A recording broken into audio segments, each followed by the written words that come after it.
I think that God dislikes people who are lazy. I said this to somebody once and he got very offended. I said, God doesn't like lazy people.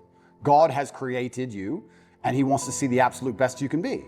I think that if you don't take care of yourself, God has no interest in taking care of you. If you have a Ferrari on the drive and you don't take care of it, who's going to take care of it? Nobody. I think that taking care of yourself and being the best possible version of yourself you can be is how you please God. I think that's one of the best ways to praise him, is to wake up every day and say, I need to be the strongest, smartest, fastest, most fearsome, most stoic, most capable man I can possibly be. This is how I please God. I think that as a man, there's always going to be a degree of pain and suffering in your journey. I don't think you're ever going to become a successful man or be good at being a man without pain and suffering. And there's many times in my life where something terrible happened to me, and at the time, if I could change it, I would have. But retrospectively, you kind of look back and go, you know what, that was formulative for me. That's right. That is what God decided I needed to become who I became. So all of the pain and all the suffering I've ever gone through in my life ended up, in the end, building me into the person I am, and I'm proud of who I am. I don't think many men especially understand that even if you don't have the strength to be a hero for yourself, you should have enough discipline and enough honor to want to be a hero for somebody else. And if you have other people you truly respect, you should want to be a hero for them. And I think that's the masculine imperative. If someone's going to attack your wife, that's when you become a hero for her. You have to. What kind of man are you if you're not? You have a brain, you have a mind, you have a mental model. You can't think of everything, you can't do everything. You can only have certain frameworks instilled inside of your mind. As a man, you should be hyper competitive. You should try and be the best version of yourself you can be. You're competing against every other man on earth for the girl you want, the car you want, the house you want, the watch you wear. It's all competition. You should be as competitive as you possibly can. Anything that's inside of your mind which doesn't allow you to be competitive should be erased. So I started at the absolute lowest echelon of life, and I would like to consider myself somewhere near the top now. I've been through absolutely every stage. So when I say to men, you can become anything you want, and my answer to you is masculine excellence, there's no other answer. I can't tell you how to rig the game and cheat the game. If we're all racing a race and I have a Ferrari and you have a Nissan, I mean, sure, you can get a bit better at driving, but you're probably gonna lose. You have to get a better character to play this game of life. So that's why I preach masculine excellence, because for many of the world's problems today, porn, sexual access, being respected by your peers, making sure that your wife's gonna stay with you after the children are born for a very long time, that's right. Being happy, anything, it all comes down to who you are as a man. The only answer is masculine excellence. There's nothing you can do besides hard work, accept the trauma and pain and suffering, and work harder than everyone else around you worked. We have a men's mental health crisis. Young men are disenfranchised. The suicide rate amongst men is much higher than women, and everybody pretends to care. But when I come along and say, I am a man, I've been a man, I know how it feels to be a sad man and a happy man, and I found happiness through masculine achievement and strength, through working hard in the gym, through dedicating myself, through building a life worth living, through taking care of the people who I love, both male and female, through becoming financially successful, through sticking up for myself, through having opinions, through being a man of honor and courage. When I do these things, I'm ostracized and they're attempting to destroy my life. I talk about this all the time. People say I've had a traumatic life. I say, well, then you're very, very fortunate. You had a traumatic life. Now, you may have misused that trauma. You may have misplaced it. You may have accepted the matrix telling you that you now have an excuse to fail, as opposed to using it to grow. But every single man of value went through trauma, and they went through pain. It's going to be painful to get strong, painful to get rich, painful to become important. It's going to be painful to become good with women. Your heart's going to get broken a bunch of times. You have to be prepared for the pain. If you're not ready for pain, you're never going to be anything that matters. I think that the number one problem with the world today, and the biggest problem that men face, isn't the problems themselves. It's just the way that they are been taught to mentally frame issues. People think when bad things happen to them that somehow they're a victim to the universe and bad things only happen to me and this is so terrible. They don't understand that bad things happen to everybody, and the most successful person you know had all those, probably maybe even worse, at least the same bad things happened to them. They just framed it differently and used it. And this is what people really don't yet understand. There's only one thing on the planet you actually have control over. You can't control the weather. You can't control your health. You can get a brain aneurysm or a heart attack. You can't control other people. The only thing you can actually really truly control is what you think. That's the only thing you can change in real time. You can be thinking of red and change it to blue. So why are you not controlling your own mind? It's your asset. It's your ally. It's your friend. Why would you make an enemy out of the only thing you have control over? I refuse to do that. It doesn't make sense to me. The worst thing on earth that could happen to a man could happen to me. And I guarantee you, I would still label myself happy. I'm happy because that's who I am. That's how I view myself. That's what I've decided. It's amazing how much strength you can get from knowing that your ancestors looking down on you and you're doing your absolute best. I also believe that God can be proud of you when you do your absolute best. And I don't think many people genuinely do their best in the world anymore. When I say do your best, people sit and go, oh yeah, okay.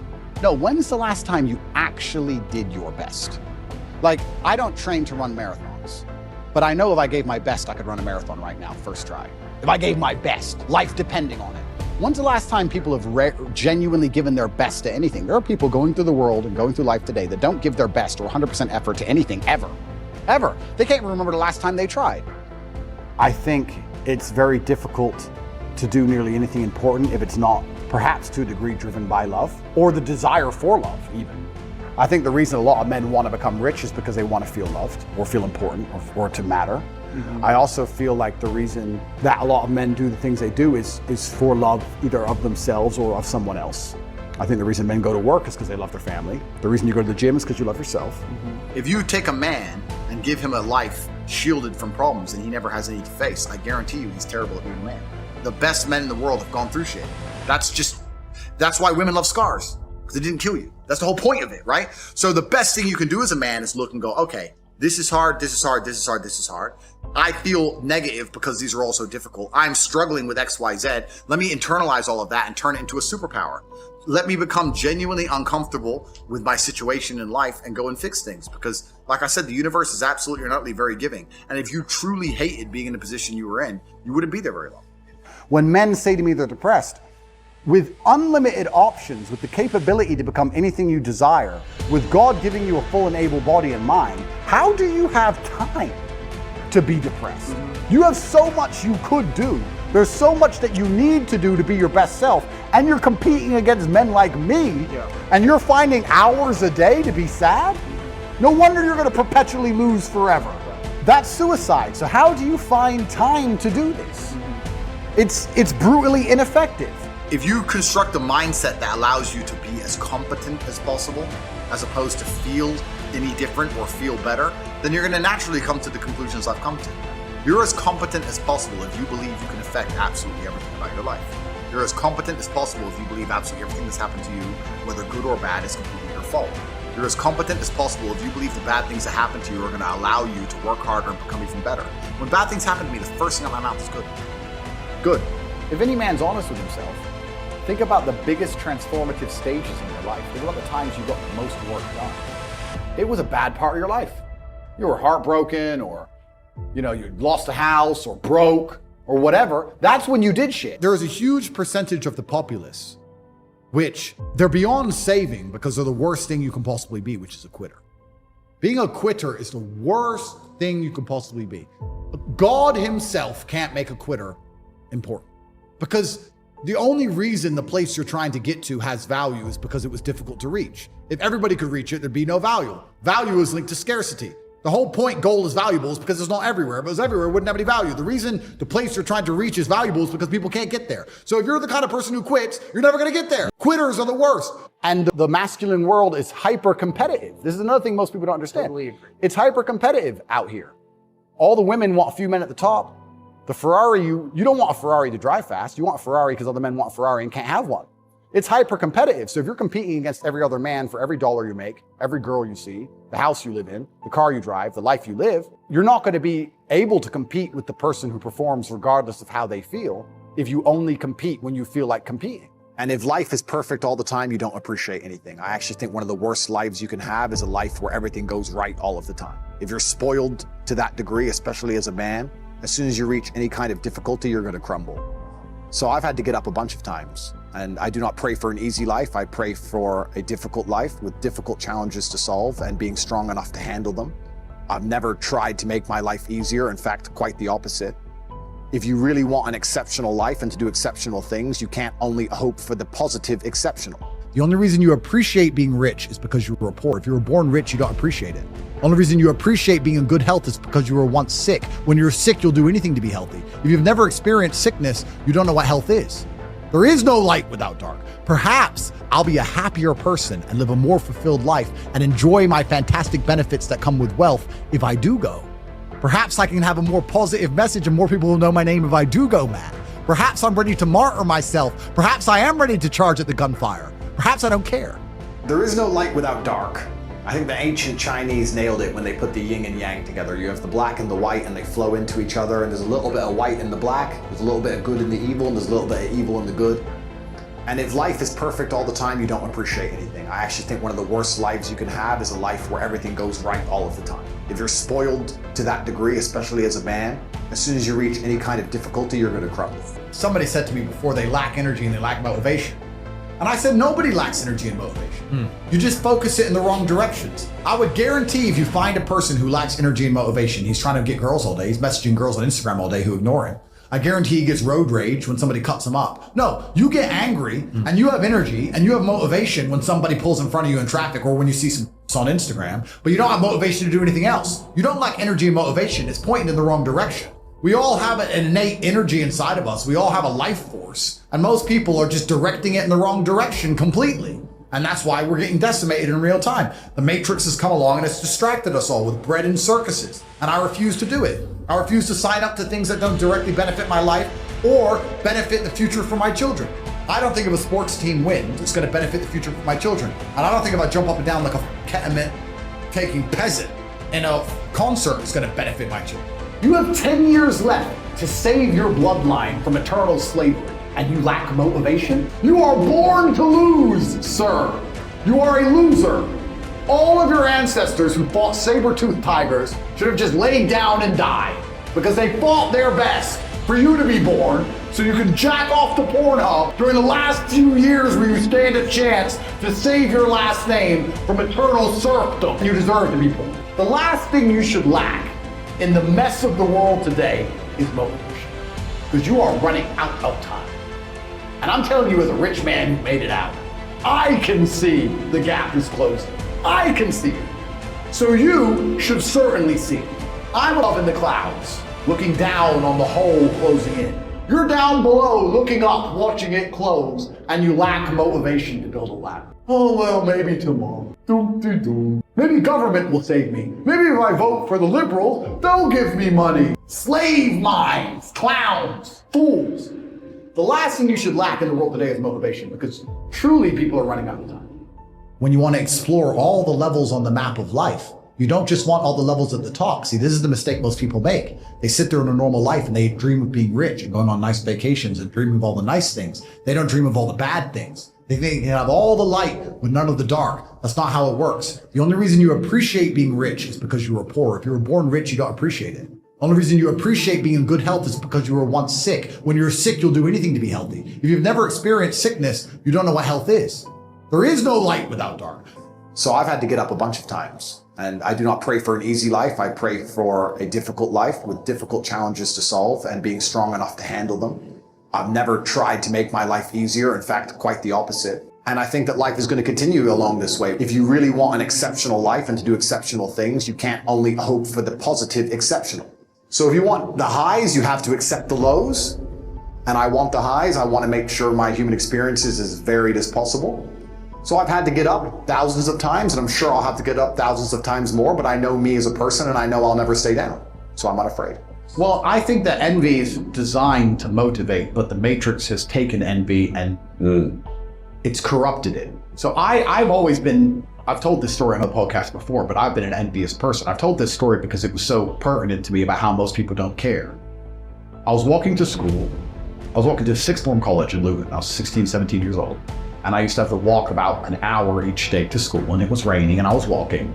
And I was walking with three of my friends, and a Ferrari, it was an F430, I think, pulled up at the... That was my first Ferrari, that one. Yeah. Pulled up at the lights, made a bunch of noise, and I was standing there, and I watched it, and then the light went green, and he just tore off. I said to my friends, I was like, bro, how do we get Ferraris? And he's like, what do you mean? I was like, my mom is on a council estate, single mother. She raises 3 kids on 300 pounds a month. We can barely afford food. He has 200 grand for a car. Liquid for a car. Something is broken. None of the teachers at school have Ferraris. None of our university professors have Ferrari. No one else I know has a Ferrari. What do we have to do to break the matrix and find the money? This is all a lie. I want a Ferrari. And my friends were like, don't know. That's why I have Wrong friends. Well, no, that's why I have Ferraris and they don't. That's why I now have 33 Ferraris. Because I was envious. I was envious of this man. Most people don't care. But you turned envy into learning how to figure it out. Well, I turned envy into anger and anger. But what we have people doing now, because they don't believe in themselves, because the matrix has dampened their soul, when they feel envious, because they want to level the playing field, which is all envy is. Instead of trying to elevate themselves, they try and drag others down. So when people look at my life and they're envious of me, what they should say is, he's truly from the most humble possible socioeconomic beginning. He is a person of color, from a council estate, a single mother household. He's at the bottom, and he made it up to the highest echelons. He's on the phone with Elon Musk and his ability. He can do it, I can do it. But they don't believe in themselves, so what they do instead is, well, I want to level the playing field, so I gotta drag him down. So envy, when you're trying to drag others down, is actually, it's just laziness. Because you feel envious, but you don't have enough fire about yourself to go out there and attack the world and equal the playing field with victory. So you want to equal the playing field by dragging someone else down. It's just laziness, lazy people. If you know good men, all they want to do is, most of the time, is work. What men who are good want to do most of the time is some version of work. Training, making money, organizing their life, getting their car clean, whatever. It's a degree of work. Women love fun. Women want fun all the time. And fun is where all the haramities appear. It's where all the negative orgons appear. You're only going to get in a fight if you're going out trying to have fun. You're all like drugs and rape charges and physical violence and assassination. This all is linked to fun. Yeah. If you want fun, you're dragging all this shit into your life. Wasting getting money. Drunk. Yeah. If you want to just work, you can avoid a lot of bad things. Someone goes, "Do you want to go out?" I'm like, "No. You can go. Here's the address. My team will take you. Have a great time. Go get a bunch of bitches. Go pop balls. Go do. I'm gonna sit here on my computer.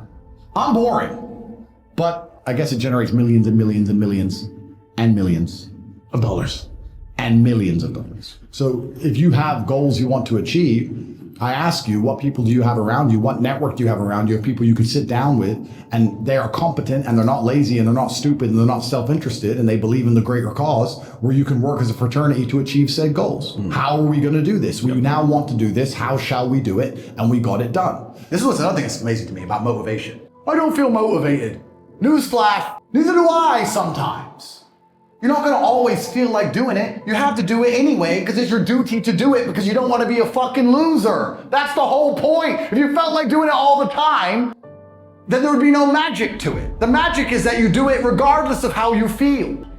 What do you mean you need motivation? You don't need motivation. You have a duty to not be a loser anymore because the hole in the sky is closing. Am I hard on myself? Yes. Does that benefit me? I believe so. I'm hard on myself because life is hard. I think But could life be easier if you thought life was easy? Because isn't life what you see, not what it is? What's the point in having an easy life? Why would I want an easy life? If someone were to say to me, "Do you want an easy life?" I'd say, that sounds boring. I mean, did Genghis Khan want an easy life? Did Alexander the Great want an easy life? Did any of the men you can remember from history, any of the ones that actually matter, ever want an easy life? If I meet a man and he says, "I want an easy life, I just want a stress-free life," I look at him and think, "You're born to lose. You're born to lose, sir. You can have your stress-free life, and you can serve me my latte, and you can fuck off. Because you're not made to, life is war. And it's gonna be stressful. And Life isn't always war. Of course it is. Life is war. Every single aspect of life is war. Not losing your temper in traffic on your way to a podcast is war. Trying to get a girl that the other guy wants is war. Trying to buy a Ferrari that everybody else can't afford is war. Training is war. Fighting is war. Life is war. I see war everywhere. When I see a big, beautiful oak tree, I don't see a big, beautiful oak tree. I see a tree that destroyed all the saplings around it and crushed them mercilessly. It's war. Life is war. That's why I'm gearing up for war so heavily, because this war, when people ask me why I don't try and avoid it, I don't think most people understand that this war is coming for everyone. It can't be avoided. You're either going to become someone like me who's fighting against it, the counterculture, or you're going to buy into it and be a victim of it.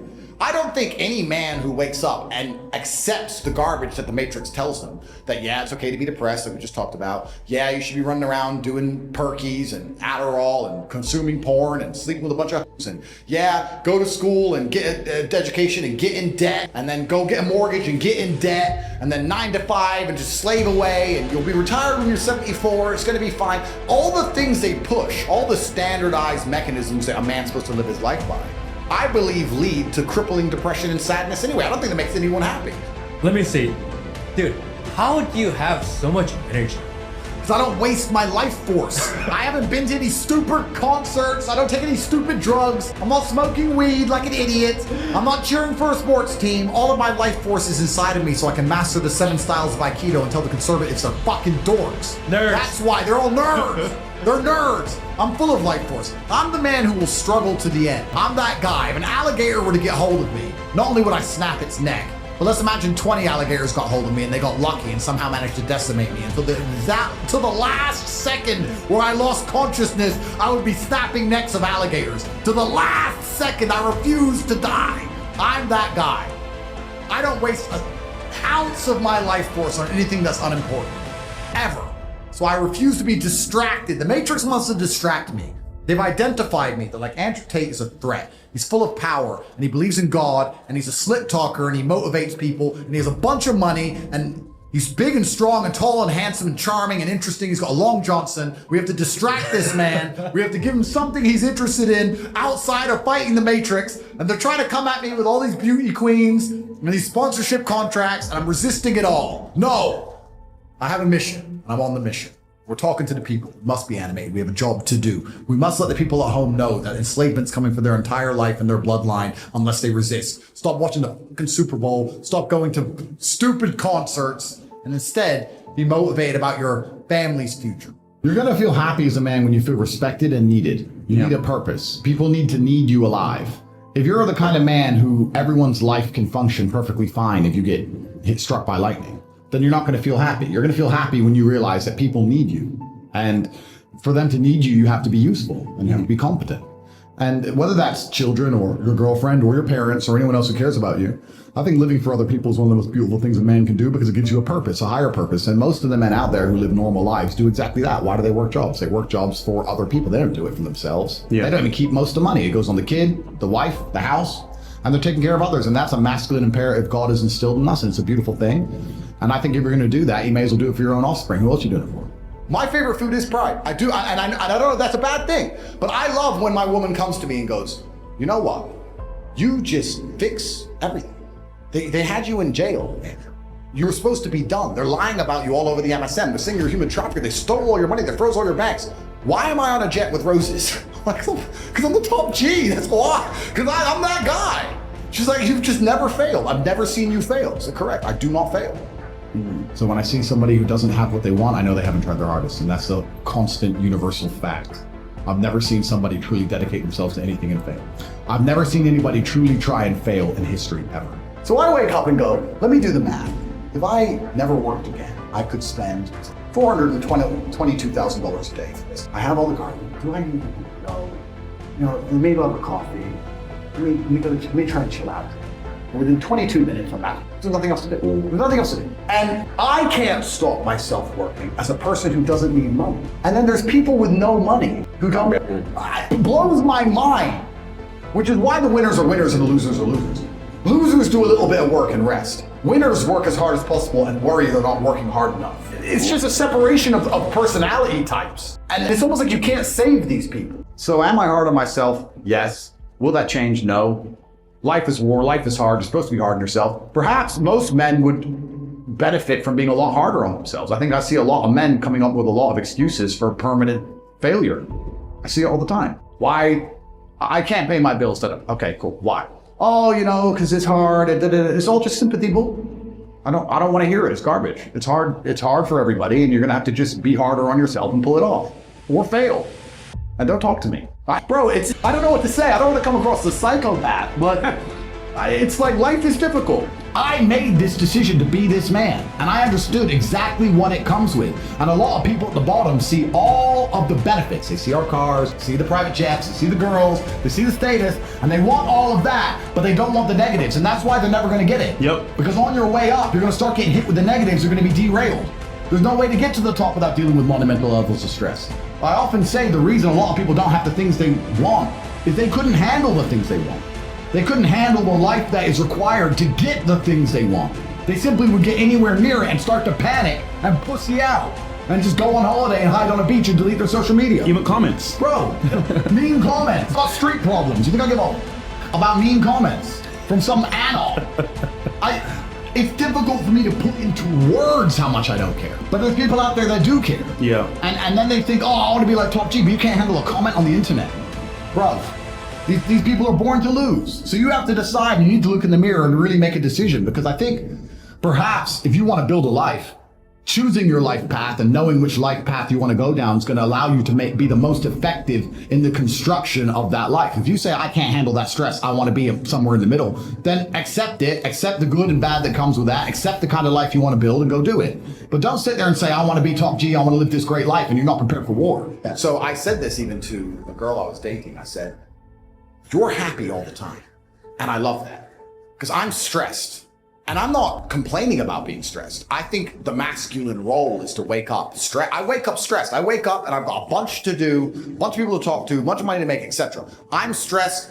I'm not miserable, but I'm certainly concerned all of the time. I'm focused all of the time. I'm always busy. I have a lot going on. I'm never relaxed. I'm never at peace. That's not who I am as a person. I think that you're supposed to be stressed, but I actually love feeling stressed. I do best when I'm pushes stressed. you. I've had 87 professional fights. For about 3 of those fights, for some reason I wasn't nervous, and it really bothered me.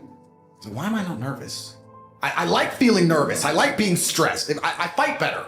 I react quicker. Have you ever been jumped, like you get scared, someone jumps out at you? That's when you're the fastest you've ever been. Yep. So I think stress is a fantastic motivator. It's a beautiful thing. And my stress comes from the fact that I don't have enough.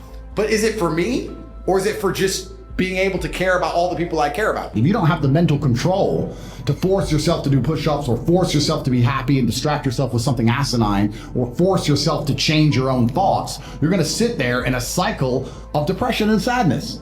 I think one of the only things in life you truly have control over is your state of mind.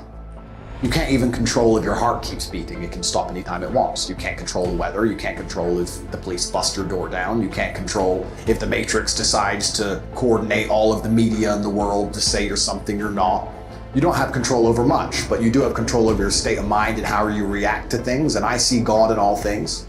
I see God in all outcomes and all situations, and I believe that He is the best of planners, and He is giving us tests for us to learn and grow.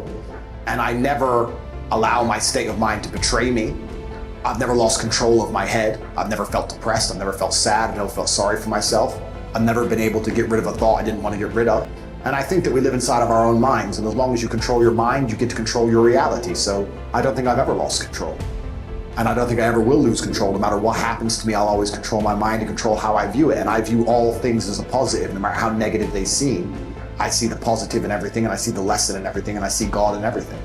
So for that reason, I will confidently state I've never lost control, because all that we have is our state of mind, and I own mine. I have something I sent in my email recently. I said, you could give the average man a brand new Ferrari and a road map and a coffee and a full tank of gas and tell him the destination, success. And halfway along the drive, he'll quit. How well you set it up for people. One more. I've given you a Ferrari, a full tank of gas. I've given you the latte. I've given you a road map. I've given you a hot girl to sit next to you and play songs, do selfies. I've given you everything. Just drive the car. No, yeah, it's far. I don't have motivation. You're a loser. You are a loser. If you do not win, you lose. What do you call someone who loses? A loser. The gap is closing. The elites hate you. You no longer have sexual consent. A permanent criminal in the eyes of the law. They're here to decimate you and your entire bloodline. You're 22 at the height of your capabilities, the height of your energy. You heal like Wolverine. It is Friday. Are you making money? What are you doing? Oh, there's this band. I really want to see this band. I guess you just deserve to lose, friend. I guess you just need it. And I don't feel sorry for you. I guess you're just a dummy. And that's how I feel. So imagine how the elites feel. We're scum to these people. We are. I'm not a rich man. I'm just a poor man with loads of money. I'm from a Luton, Kansas. I wear diamond watches, bro. You understand? Yeah, definitely. I'm just a poor man with billions of dollars. But it's scary when you start to understand how all these things really work. And I don't think the average man at home understands this. And if you start to understand it all, the last thing you will lack is motivation. How can you lack motivation? How can an antelope in the jaws of a tiger say, I lack motivation? I'm tired. I'm horny, I want to jerk off. Bro, they're ripping out your throat in real time, you're bleeding out. Fight back.